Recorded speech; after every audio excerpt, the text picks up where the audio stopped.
We hear a great deal about the credit binge in advanced economies that helped lay the foundation for the 2008 financial crisis and is also widely blamed for holding back the pace of the recovery.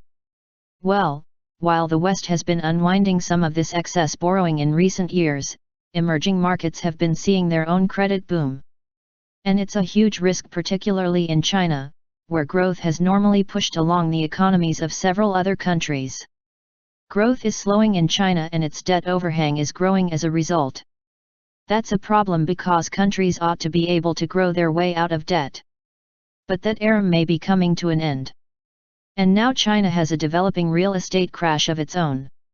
China and Hong Kong are the chief countries that have seen corporate and household debt surging as a percent of GDP. Since 2008, they have seen private sector debt to GDP increase by a staggering 78.2% and 105.2%, respectively. This while the global economy has been held back by sluggish growth in developed markets, which have struggled to bounce back from the crisis in the way that many economists had expected. Chronic overinvestment in the property market for more than a decade has left a huge overhang of stock, leading to a sharp downturn in the sector.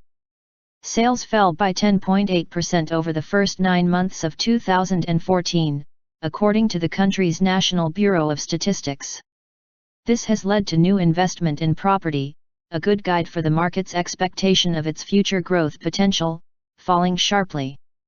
A weakening property market could drag down China's growth and pose significant risk to local government balance sheets in the country, which rely heavily on land sales to developers for revenues.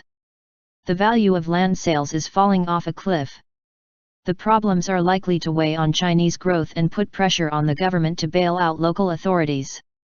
Slower growth is likely to put pressure on countries that do a lot of business with China and have seen corporate and household borrowing increase sharply in recent years as expected revenues fail to materialize.